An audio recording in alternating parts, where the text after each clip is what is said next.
High ఈ రోజు పొదిలి సీరియల్లో ఏం జరిగిందో షార్ట్ అండ్ స్వీట్గా తెలుసుకునే ప్రయత్నం చేద్దాము. ఇంకా మహాలక్ష్మి వాళ్ళైతే వాళ్ళ ఇంటికైతే రావడం జరిగింది. వాళ్ళ నాన్న వాళ్ళ ఇంటికి ఇంకా ఆ అమ్మాయికి ఎక్కువ గౌరవిస్తారు, కానీ చక్రిని కనీసం ఒక మనిషిలాగా కూడా ఆ ఇంట్లో లెక్కే పెట్టరు. పాపం అనిపిస్తుంది. ఇంకా మహాలక్ష్మిని రామ్మ కాళ్ళు కడుక్కొని రా, అన్నం తిందురా అని చెప్పంటారు. అన్న చెల్లెలు కలిసిపోతారు. ఇంకా అన్న వాళ్ళ పాపను కూడా ముద్దు చేస్తుంది. ఇంకా భోజనానికి అని చెప్పి కూర్చుంటారు. ఇంకా చక్రి కూడా వస్తారు. చక్రికి ఏదో ఒక ముద్ద పడేస్తారు, ఏదో ముష్టి వాళ్ళకి వేస్తారు చూసారా, ఆ విధంగా ఒక ముద్ద వేస్తారు. అతను అన్నం సాయి చూసుకుంటారు ఏంది ఇలా ఉంది అనేసి. ఇంకా మహాలక్ష్మి వాళ్ళ నాన్న ఉండేసి, మీకు తెలుసా వాళ్ళు చక్రి వాళ్ళ ఇంట్లో కూర ఒక్క కూరే కానీ ఆనందంగా తింటారు, అందరూ కింద కూర్చొని తింటారు, వాళ్ళ ఇంట్లో డైనింగ్ టేబుల్ లేదు అని అట్లా మనిషిని కించపరిచినట్టు మాట్లాడకూడదు కదా, ఆయన కించపరిచినట్టే మాట్లాడతాడు. దానికి చక్రి దానికి సెటర్ వేస్తానే ఉన్నాడు. చక్రి మాత్రము అవును, ఎందుకు డైనింగ్ టేబుల్లో కూర్చుంటే ఆ కొసను ఉండదు, ఈ కొసకి అందుకోవడానికి కష్టం కదా, అందుకే మేము కింద కూర్చొని తింటాము అని చెప్పన్నారు. ఇంకా ఈయన వచ్చేసి మహాలక్ష్మి వాళ్ళ నాన్న వచ్చి ఫిష్ ఎక్కడ అని చెప్పేసి దాచిపెట్టుకుంటా అంటే దూరంగా జరిపి పెట్టుకుని తన సైడ్ పెట్టుకుంటాడు. అలాగే చికెన్ కూరని కూడా తన సైడ్ పెట్టుకుంటారు. ఇంకా చక్కెరతో ఉండేసి తిను ఏం కావాలి అడుగుండి అల్లుడు గారు, అక్కడ మజ్జిగ ఉన్నాయి పోసుకో అంటే, నువ్వు తినాల్సింది మజ్జిగ అన్నమే, ఇంకా ఏ అన్నం తినడానికి లేదు అని ఇండైరెక్ట్గా చెప్పినట్టే కదా.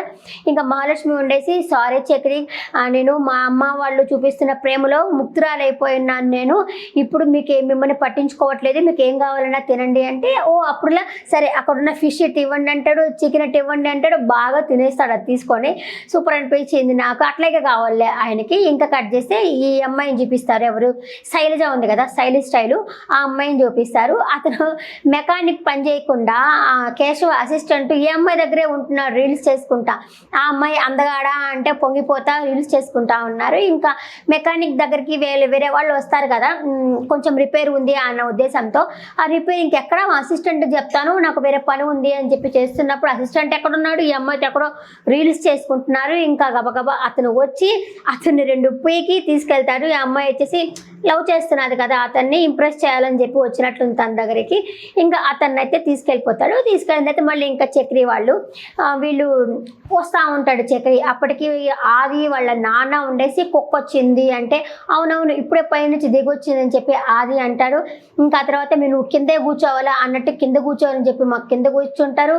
వాళ్ళ లెవెల్ ఎక్కువైనట్టు వీళ్ళ లెవెల్ తక్కువైనట్టు, అరే ఏంది వాటా అడిగాడు రా ఆస్తిలో అని చెప్పి వాళ్ళ నాయన అంటే, నేను అడగలేదు కదా మామగారు, ఎందుకు మీరు ఎంత చించుకుంటున్నారు అని చెప్పి అనడము. ఇతను ఎంత రెచ్చగొడుతున్నారంటే అంత రెచ్చగొడతా ఉన్నారు అతన్ని. కడితేనేం రెచ్చిపోవట్లా, కొట్టాలి అని చెప్పి అనుకుంటాడు కానీ కొట్టడు, కొట్టినట్టు అనుకుంటాడు, బయట కొడితే ఎలా ఉంటుంది అనుకుంటాడు కానీ కొట్టడు. ఇంకా అతన్నే బలవంతంగా కింద కూర్చోబెడతారు.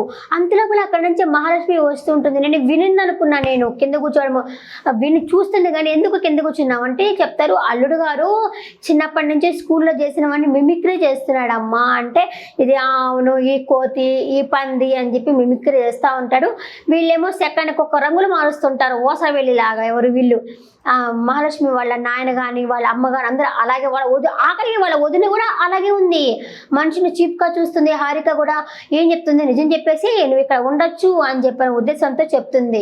నాకైతే వాళ్ళ వదిన ఆ విషయంలో మాత్రం నాకు అస్సలు నచ్చలేదు. ఇంకా ఈ కూర్చొని మిమిక్రీ చేస్తూ ఉంటాడు, చేశానని చెప్పంటాడు. సరే ఎందుకు కింద కూర్చొని అంటే ఈ విధంగా చెప్పారు, సరే నాకు పని ఉందని చెప్పి తన వెళ్ళిపోతుంది. ఇతను కూడా వెళ్ళిపోతాడు పక్కకి. వీళ్ళకైతే ఒళ్ళు మండిపోతుంటుంది. ఆదికి కానీ వాళ్ళ నాయనకు కానీ భలే కోపం వస్తుంటుంది. ఎందుకంటే వాళ్ళతో పాటు కూర్చొని తిన్నాడు డైనింగ్ టేబుల్ దగ్గర, వాళ్ళకి సమానంగా ఉంటున్నారు, అందుకని తనకైతే ఒళ్ళు మండిపోతూ ఉంటుంది. సరే అని చెప్పి ఇంక వచ్చి కేశవాకి ఫోన్ చేస్తాడు. కేశవాకి ఫోన్ చేసి, వీళ్ళు ఇల్లు ఎలా ఉందంటే, ఇల్లు బాగానే ఉంది కానీ ఈ మనుషులే రకరకాలుగా ఉన్నారు, నాకు కనీసం అన్నం కూడా నాకు పెట్టలేదు అంటే, ఇంకా కేశవ ఉండి చెప్తాడు, జాగ్రత్త ఇప్పుడు కుక్కర్లు డ్రమ్ములు ట్రెండింగ్ నడుస్తుంది, నువ్వు కొంచెం జాగ్రత్తగా ఉండు అంటే, నేను అట్లాగే జాగ్రత్తగానే ఉన్నానులే అంటారు. ఇంకా ఎక్కడ పడుకోవాలో తెలియలే చక్రికి, అటు ఇటు తిరుగుతూ ఉంటాడు. అంతలోపల మహాలక్ష్మి వస్తుంది. మహాలక్ష్మి వచ్చి చక్రిని పలకరిస్తుంది. హాయ్ అంటే, ఇప్పుడే నేను మాట్లాడుతున్నాను మా కేశవతో చేశాడంటే తను కూడా ఇంకా వీడియో కాల్తో చేసి పెద్దితో కన్నాతో బాగా చదువుకుంటుండు, నేను వచ్చేస్తానని చెప్పి అంటుంది. ఇంకా నారాయణ ఉన్నాడు కదా, అమ్మాయి లేదు కదా అని తాగేసి డాన్స్ చేస్తూ ఉంటాడు. ఇంకా కన్నా తీసుకొచ్చి వీడియో కాల్లో ఉంది అని చెప్పేసరికి ఓ ఉందా అనేసి సారీ అమ్మ తొందరగా వచ్చాయమ్మా అని చెప్పి అంటాడు. చూసారా, డబ్బు లేని వాళ్ళ ఇంట్లోనే ప్రేమలు ఉన్నాయి, డబ్బు ఉన్న వాళ్ళలో ప్రేమలు లేవు. బాగా ఎంత వండుకొని తింటే సరిపోయిందా? ప్రేమగా ఉండాలి కదా, డైనింగ్ టేబుల్ ఉంటే సరిపోయిందా? ఒక చిన్న పప్పు అయినా సరే ప్రేమగా ఉంటే తింటాము, ప్రేమగా పలకరిస్తే తింటాం. పడేసా తిను అంటే ఎవరు తినరు కదా. అదే డబ్బు ఉన్న చోట ప్రేమలు ఉండవు అనుకుంటాను తెలిసి. ఇంకా ఆ తర్వాత రామ్మ అని చెప్పంటాడు. ఈ అమ్మాయి అయితే హ్యాపీగా ఫీల్ అవుతుంది. సరే మన ఇద్దరం వెళ్ళి రూమ్లో పడుకుందాం పదా అని అయితే చెప్తుంది. తనైతే షేక్ అవుతాడు. ఏంటి నన్ను మీరుతో పాటు రూమ్లో పడుకోమని చెప్పారా అని చెప్పి షాక్ అవుతాడు. అంటే ఏం లేదు, వాళ్ళ నాన్నకి అనుమానం రాకుండా ఉండడానికి తను ఆ విధంగా వచ్చి పడుకోమని చెప్తుంది. అంతేలే, ఇంకా మనం రేపటి ఎపిసోడ్లో చూడొచ్చు. ఎక్కడ పడుకోవాలో పోయి రేకు షెడ్లో పడుకోపో అంటాడు. అది వచ్చేసి లేదు ఆ రూమ్లోనే పడుకుంటాను అని చెప్పని అంటాడు. ఇంకా చక్రి ఎందుకు వాళ్ళ ఇంటికి పోవడం ఎందుకు, అవమానాలు పడ్డం ఎందుకు? ఈ రోజు ఎపిసోడ్లో జరిగింది అదే. నెక్స్ట్ ఎపిసోడ్లో మళ్ళీ కలుస్తాను. మీరేమనుకుంటున్నారు? ఎపిసోడ్ బాగా అందరికీ నచ్చుతున్నదా? కమెంట్ సెక్షన్లో కమెంట్ చేయండి. నెక్స్ట్ వీడియోలో మళ్ళీ కలుస్తాం. బాయ్.